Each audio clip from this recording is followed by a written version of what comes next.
जय हिंद दोस्तों, मैं हूं आपका दोस्त केबी और डेली करंट अफेयर्स के एक नए वीडियो में आप सभी का स्वागत है। तो आज के इस वीडियो में हम 30 नवंबर 2020 से जो भी महत्वपूर्ण प्रश्न आपकी परीक्षाओं में पूछे जा सकते हैं उन सभी प्रश्नों को डिस्कस करेंगे। तो आइए इस वीडियो की शुरुआत करते हैं। पहला प्रश्न है, प्रत्येक वर्ष भारतीय अंगदान दिवस, जिसे हम लोग राष्ट्रीय अंगदान दिवस के नाम से भी जानते हैं, यह दिवस कब मनाया जाता है? तो याद रखिएगा, ये दिवस होता है 27 नवंबर को, यानी कि इस प्रश्न का ऑप्शन डी करेक्ट होगा। तो मुख्य रूप से हमारे देश में जो भी लोग हैं उनको अंगदान के महत्व के बारे में जागरूक करने के लिए यह दिवस प्रत्येक वर्ष मनाया जाता है 27 नवंबर को।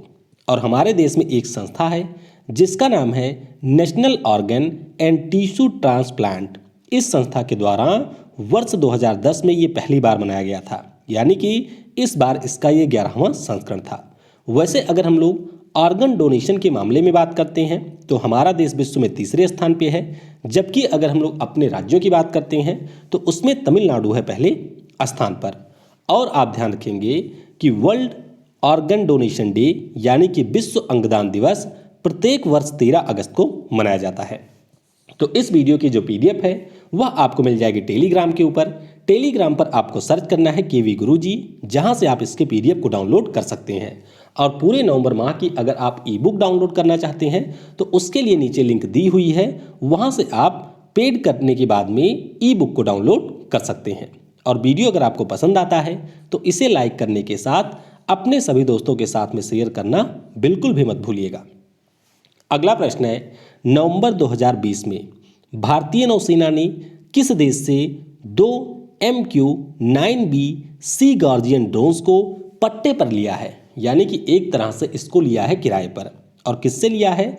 तो ये हमारी नौसेना ने लिया है अमेरिका से, यानी कि इस प्रश्न का ऑप्शन सी करेक्ट होगा। अब आपको ये ध्यान रखना है कि यह एक प्रकार का अनमैन्ड एरियल व्हीकल है। इसका मतलब यह एक प्रकार का ड्रोन है और हमारी भारतीय नौसेना ने इस ड्रोन को पट्टे पर इसलिए लिया है जिससे वह जो हमारा इंडियन ओशियन रीजन है, यानी कि हिंद महासागर का क्षेत्र है, उसमें निगरानी कर सके। तो ये जो ड्रोन है, ध्यान रखिएगा, अमेरिका की एक कंपनी है जिसका नाम है जनरल एटॉमिक्स। इस कंपनी के द्वारा निर्माण किया गया है और भारतीय नौसेना ने 1 वर्ष के लिए इसको पट्टे पर लिया है। और आप एक महत्वपूर्ण चीज़ यहाँ पर ध्यान रखेंगे कि जो हमारे वर्ष 2020 के लिए डिफेंस एक्विजिशन प्रोसीजर आया था, उसके अंतर्गत भारतीय नौसेना की यह पहली रक्षा खरीद है। अब बात करते हैं कि यह जो ड्रोन है वह कहाँ तैनात किया जाएगा। तो ध्यान रखिएगा, तमिलनाडु में जो हमारी नौसेना का राजाली एयर स्टेशन है वहाँ पर इसको तैनात किया गया है। इस ड्रोन की बात करते हैं तो यह जो ड्रोन है वह एक बार में 40 घंटे तक उड़ान भर सकता है। और कितनी ऊंचाई तक? तो 40,000 फीट तक की ऊंचाई पर यह 40 घंटे तक उड़ान भर सकता है। तो मुख्य रूप से जो हमारा इंडियन ओशियन रीजन है उसमें मॉनिटरिंग करने के लिए इसको भारतीय नौसेना ने पट्टे पर लिया है अमेरिका से। अगला प्रश्न है, बॉम्बे स्टॉक एक्सचेंज लिमिटेड ने किस राज्य की सरकार के मिशन यूथ के साथ 4 समझौता ज्ञापन पर हस्ताक्षर किया है? तो ये समझौता हुआ है जम्मू और कश्मीर के साथ में, यानी कि इस प्रश्न का ऑप्शन बी करेक्ट होगा। तो मुख्य रूप से जम्मू कश्मीर के जो युवा हैं उनके बीच में वित्तीय जागरूकता को बढ़ाने के लिए, वहाँ पे जो आर्थिक विकास है उसमें सहयोग देने के लिए और अस्थायी आजीविका को बढ़ावा देने के लिए इन MOU पर हस्ताक्षर किए गए हैं BSE लिमिटेड के द्वारा। अब यहाँ पर पहले चरण में फोकस किया जाएगा BFSI पर। इसका मतलब क्या है? इसका मतलब यह है कि जो हमारे जम्मू कश्मीर राज्य के युवा हैं उनको यहाँ पर ट्रेनिंग दी जाएगी या फिर कौशल डेवलपमेंट किया जाएगा बैंकिंग के फील्ड में, फाइनेंशियल सर्विसेज के फील्ड में या फिर इंश्योरेंस के फील्ड में। और इसके लिए पहले चरण में 400 युवाओं का चुनाव किया गया है। अब जम्मू कश्मीर राज्य के उपराज्यपाल हैं मनोज सिन्हा जी, और इन्होंने ये भी घोषणा की कि वर्ष 2025 तक हम लोग राज्य के 80% युवाओं को रोजगार के अवसर प्रदान करेंगे। यानी कि यहाँ पर 80% युवाओं को 2025 तक रोजगार दिया जाएगा। ऐसी घोषणा उपराज्यपाल मनोज सिन्हा के द्वारा की गई है। अगला प्रश्न है, राष्ट्रीय सांख्यिकी कार्यालय यानी कि नेशनल स्टैटिस्टिक्स ऑफिस के द्वारा एक रिपोर्ट जारी की गई और इस रिपोर्ट में भारत की जो विकास दर है वह दूसरे तिमाही के लिए कितनी रही है। तो ध्यान रखिएगा, यहाँ पर ग्रोथ रेट रही है -7.5%। तो इस प्रश्न का ऑप्शन ए करेक्ट होगा। अब यहाँ पर आपको ये ध्यान रखना है कि जो हमारी जीडीपी की ग्रोथ रेट आती है यानी कि विकास दर, वह एक वित्तीय वर्ष के लिए पूरी आती है, लेकिन उसके बीच बीच में प्रत्येक 3 माह के अंतराल पर इसमें ग्रोथ रेट को जारी किया जाता है। और आपको याद ही होगा कि जो हमारे वित्तीय वर्ष 2020-21 के लिए पहली तिमाही की रिपोर्ट आई थी उसमें हमारी विकास दर रही थी -23.9%। तो अब यहाँ पर कुछ रिकवर किया गया है और इस बार ग्रोथ रेट रही है -7.5%। तो ध्यान रखिएगा, ये जारी किया है नेशनल स्टैटिस्टिक्स ऑफिस ने और रिपोर्ट में ये बताया गया है कि कृषि क्षेत्र में सबसे ज़्यादा 3.4% की वृद्धि दर देखी गई है। अगला प्रश्न है, सिडबी ने किस राज्य की सरकार के साथ MSMEs इकोसिस्टम विकसित करने के लिए समझौता ज्ञापन पर हस्ताक्षर किया। तो यहाँ पर समझौता ज्ञापन पर हस्ताक्षर किया गया है तमिलनाडु राज्य के साथ में। तो इस प्रश्न का ऑप्शन बी करेक्ट होगा। अब आपको मैं पहले भी बता चुका हूँ कि सिडबी के द्वारा हमारे देश के विभिन्न राज्यों के साथ में इस प्रकार से MSME इकोसिस्टम विकसित करने के लिए समझौता किया जा चुका है। तो सबसे पहले इन्होंने गुजरात के साथ में किया था, उसके बाद में फिर इन्होंने महाराष्ट्र के साथ में भी किया, हरियाणा के साथ में किया हुआ है, राजस्थान के साथ में किया है और किया है उत्तर प्रदेश के साथ में। तो ये आप ध्यान रखेंगे, आगे भी इनकी योजना है कि 2 से 3 अन्य राज्यों के साथ में इस प्रकार से उस राज्य में MSME के लिए इकोसिस्टम बनाने के लिए समझौता किया जाना है। तो ये MSME इकोसिस्टम होता क्या है? तो जो भी हमारे उस पार्टिकुलर राज्य में micro, small and medium enterprises होते हैं, यानी कि जो हमारे छोटे उद्योग होते हैं, उन सभी के लिए एक ऐसा इकोसिस्टम बनाना जिससे वह लोग न केवल क्रेडिट प्राप्त कर सकें बल्कि अपने व्यापार को और आगे ले जा सकें। तो ध्यान रखिएगा, इसके अंतर्गत सिडबी के द्वारा प्रोजेक्ट प्रबंधन इकाई की भी स्थापना की जानी है। अगला प्रश्न है, नवंबर 2020 में अप्रैल से सितंबर के लिए जारी रिपोर्ट में भारत ने किस देश से सबसे ज़्यादा प्रत्यक्ष विदेशी निवेश प्राप्त किया, यानी कि फॉरेन डायरेक्ट इन्वेस्टमेंट प्राप्त किया? तो ये भारत ने प्राप्त किया है सिंगापुर से। तो इस प्रश्न का ऑप्शन ए करेक्ट होगा। अब इसके बारे में आप पहले ये ध्यान रखेंगे कि हमारे यहाँ पर जो department of promotion of industry and internal trade है उसके द्वारा रिपोर्ट जारी की गई। रिपोर्ट में ये बताया गया कि अप्रैल से लेकर के सितंबर के बीच में हमारे देश को सबसे ज़्यादा FDI मिला है सिंगापुर से, और ये कितना रहा? तो ये रहा 8.3 बिलियन डॉलर। अब यहाँ पर रिपोर्ट में पहली बार ऐसा हुआ है कि अमेरिका आ गया है दूसरे स्थान पे। किस स्थान पे? अमेरिका आ गया है दूसरे स्थान पे। और ध्यान रखिएगा, इसने मॉरिशस को पीछे कर दिया है। तो रिपोर्ट में बताया गया कि सिंगापुर से हमें सबसे ज़्यादा FDI मिली, उसके बाद में अमेरिका रहा दूसरे स्थान पे और मॉरिशस यहाँ पर रहा है तीसरे स्थान पर। तो ये भी काफ़ी ज़्यादा महत्वपूर्ण प्रश्न है, इसके बारे में भी आपको याद रखना है। अगला प्रश्न है, विश्व निवेशक सप्ताह के दौरान किस संस्था द्वारा स्मार्ट प्रोग्राम को लॉन्च किया गया? तो ये जो स्मार्ट प्रोग्राम है इसे लॉन्च किया है सेबी ने, यानी कि securities and exchange board of India ने। तो इस प्रश्न का ऑप्शन डी करेक्ट होगा। अब आप यहाँ पर ये ध्यान रखेंगे कि जो भी हमारे निवेशक होते हैं, यानी कि जो भी हमारे शेयर मार्केट में इन्वेस्ट करने वाले लोग होते हैं, उन लोगों को शिक्षित करने के लिए और उन लोगों को और बेहतर मार्केट के बारे में जानकारी देने के लिए सेबी के द्वारा सिक्योरिटीज मार्केट ट्रेनर प्रोग्राम को लॉन्च किया गया है। किसके द्वारा? सेबी के द्वारा स्मार्ट प्रोग्राम, जिसका पूरा नाम है securities market trainers program, launch किया गया है। अब यहाँ पर मैंने एक टर्म बताया, विश्व निवेशक सप्ताह, यानी कि वर्ल्ड इन्वेस्टर वीक। तो ये जो सप्ताह है वह आपका 23 से लेकर के 29 नवंबर तक मनाया गया और इसी दौरान सेबी के द्वारा स्मार्ट प्रोग्राम को जारी किया गया है। सेबी की बात करते हैं तो मुख्यालय आपको मिलेगा मुंबई में, इसके अध्यक्ष अजय त्यागी।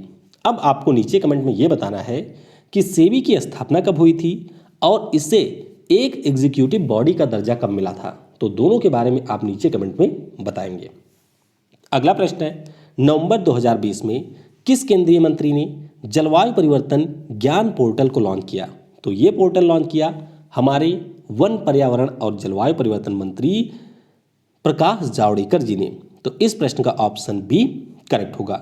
अब ये पोर्टल है क्या? तो इसके बारे में आप यहाँ पर देख सकते हैं, नाम इसका है क्लाइमेट चेंज नॉलेज पोर्टल।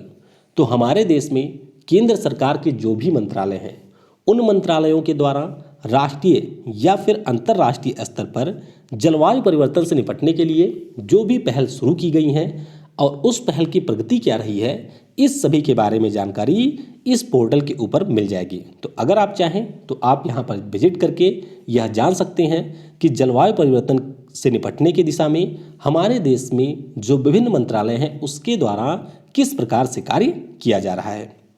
और आपको याद रखना है कि इस बार यानी कि 2020 में जो आपका क्लाइमेट चेंज परफॉर्मेंस इंडेक्स आया था, उसमें हमारा देश रहा था 9वें स्थान पर। अगला प्रश्न है, 30 नवंबर 2020 को प्रधानमंत्री नरेंद्र मोदी किस राज्य में 73 किलोमीटर लंबे 6 लेन हाईवे का उद्घाटन करेंगे? तो पीएम मोदी जो कि अपने संसदीय क्षेत्र की यात्रा पर हैं, यानी कि वाराणसी की यात्रा पर हैं, और उसी दौरान उत्तर प्रदेश राज्य में उनके द्वारा 6 लेन हाईवे का उद्घाटन किया जाएगा। तो इस प्रश्न का ऑप्शन ए करेक्ट होगा। तो आपको ध्यान रखना है कि ये जो नेशनल हाईवे है, इसका निर्माण वाराणसी से इलाहाबाद यानी कि प्रयागराज के बीच में किया गया है। और ये जो आपका 6 लेन मार्ग है, उसका निर्माण नेशनल हाईवे 19 पर हुआ है। किस पर? नेशनल हाईवे 19 पर इसका निर्माण किया गया है। तो ध्यान रखेंगे आप कि पीएम नरेंद्र मोदी के द्वारा इसका उद्घाटन किया जाना है। अगला प्रश्न है, नवंबर 2020 में किस देश ने सेरकॉन या जरकॉन नाम का जो हाइपरसोनिक क्रूज मिसाइल है, इसका दूसरी बार सफल परीक्षण किया? तो आपको याद होगा कुछ समय पहले ही हम लोगों ने डिस्कस किया था कि सेरकॉन नाम की जो हाइपरसोनिक क्रूज मिसाइल है, इसका परीक्षण किया था रूस ने। तो रूस ने अब एक बार फिर से इस हाइपरसोनिक क्रूज मिसाइल का परीक्षण कर लिया है। तो इस प्रश्न का ऑप्शन डी करेक्ट होगा। अब कहाँ पर इसका परीक्षण किया? तो जैसे कि ये आप रूस देखेंगे, रूस के ऊपर आपको मिलेगा आर्कटिक महासागर, और यहीं पर एक छोटा सा है जिसका नाम है व्हाइट सी, जिसे हम लोग सफ़ेद सागर के नाम से जानते हैं। तो सफ़ेद सागर में इनका एक युद्धपोत था जिसका नाम था एडमिरल गोर्स्को। ये देख सकते हैं, ये है एडमिरल गोर्स्को, और इसके ऊपर से इनके द्वारा बैरेंट सागर में एक जो टारगेट था उसको रखा गया था, और इस टारगेट को हिट किया जरकून मिसाइल ने। तो आपको ध्यान रखना है कि 450 किलोमीटर दूर अपने टारगेट को इसने हिट किया, और इस दौरान इसकी जो स्पीड है वह 8 मैक से अधिक रही। तो ध्यान रखेंगे आप लोग कि यह एक हाइपरसोनिक क्रूज मिसाइल है। और अगर हम लोग दुनिया के पहले हाइपरसोनिक क्रूज मिसाइल की बात करते हैं तो उसे भी डेवलप किया है रूस ने, और उसका नाम क्या है? तो उसका नाम है अवनगार्ड। तो इसे पिछले साल रूस के द्वारा डेवलप किया गया था। अगला प्रश्न है, कोयले से बिजली बनाने वाला पहला अरब देश कौन होगा? तो पहला अरब देश होगा संयुक्त अरब अमीरात। तो इस प्रश्न का ऑप्शन बी करेक्ट होगा। तो आपको ये ध्यान रखना है कि यूएई का एक शहर है जिसका नाम है दुबई। तो दुबई शहर के बारे में आप लोगों ने सुना ही होगा। तो दुबई में जो दुबई नाम का ये शहर है, यहाँ पर हसायन कोयला संयंत्र की स्थापना की जाएगी। कहाँ पर? दुबई नाम का जो शहर है, यहाँ पर हसायन कोयला संयंत्र की स्थापना की जाएगी, और इसकी जो लागत है वह होगी $3.4 बिलियन। तो 2023 तक इसका संचालन शुरू हो जाएगा, और उसके बाद में संयुक्त अरब अमीरात कोयले के द्वारा बिजली का उत्पादन करेगा। अब यहाँ पर आपको ध्यान रखना है कि ये जो प्लांट है वह जिस कंपनी के द्वारा डेवलप किया जाएगा उसका नाम है aqua power of Saudi Arabia, और इस पावर प्लांट को कोयले की सप्लाई जापान की जेरा कंपनी के द्वारा किया जाएगा। अब वैसे अगर हम लोग अरब देशों की बात करते हैं तो इनके पास तेल और प्राकृतिक गैस काफ़ी ज़्यादा होता है। तो सामान्य तौर पर इनके यहाँ पर जो बिजली होती है उसका निर्माण प्राकृतिक गैस से ही होता है। तो अब पहला देश बनेगा संयुक्त अरब अमीरात, जो कि कोयले से अपने यहाँ पर बिजली का उत्पादन करेगा। अगला प्रश्न है, इंटरनेशनल एयर ट्रांसपोर्ट एसोसिएशन के द्वारा जारी रिपोर्ट के अनुसार कोरोना वायरस के प्रसार के दौरान विश्व का सबसे कनेक्टेड शहर कौन सा है? तो सबसे कनेक्टेड शहर यहाँ पर है चीन का संघाई। तो इस प्रश्न का ऑप्शन सी करेक्ट होगा। तो सबसे कनेक्टेड शहर का मतलब क्या है? इसका मतलब यह है कि कौन सा देश दुनिया के अन्य देशों से सबसे ज़्यादा कनेक्टेड है, या फिर आप कह सकते हैं दुनिया का कौन सा ऐसा शहर है जो कि दुनिया के अन्य शहरों से सबसे बेहतर तरीके से कनेक्टेड है। कनेक्टेड होने का मतलब ये है कि वहाँ पर आवागमन की सुविधा कितनी ज़्यादा बेहतर है। तो रिपोर्ट में चीन का शंघाई शहर रहा है पहले स्थान पर, और इसने पिछले साल टॉप पर रहे यूनाइटेड किंगडम की जो राजधानी है जिसका नाम है लंदन, उसको छोड़ दिया है पीछे। तो ध्यान रखेंगे आप लोग, शंघाई इसमें रहा है पहले स्थान पर, और इंटरनेशनल एयर ट्रांसपोर्ट एसोसिएशन के द्वारा एयर कनेक्टिविटी इंडेक्स को जारी किया गया है। अब यहाँ पर अगर हम बात करते हैं तो शंघाई तो रहा है पहले स्थान पर, चीन की राजधानी जो है बीजिंग वह रही है दूसरे स्थान पर, और चीन का है ग्वांगझाओ शहर ये रहा है तीसरे स्थान पर। और आप ध्यान रखेंगे कि इंटरनेशनल एयर ट्रांसपोर्ट एसोसिएशन जो है इसका मुख्यालय आपको कनाडा के मॉन्ट्रियल में मिलेगा। तो ये रहे जो आज के महत्वपूर्ण प्रश्न थे। इसके अलावा कुछ अन्य चीज़ें भी आपको ध्यान रखनी है। इलेक्ट्रॉनिक्स और आईटी मंत्रालय जिसके मंत्री हैं रविशंकर प्रसाद जी, तो इन्होंने अभी जो हमारे कॉमन सर्विस सेंटर होते हैं इनके माध्यम से शिक्षा और कौशल का इकोसिस्टम बनाने के लिए अमेरिका की IBM कंपनी के साथ में एक समझौता किया है। पेजर बुक नाम की जो कंपनी है इसने अगले 2 वर्षों के लिए यानी कि 2022 तक के लिए अभिनेता अक्षय कुमार को अपना ब्रांड एम्बेसडर बनाया है।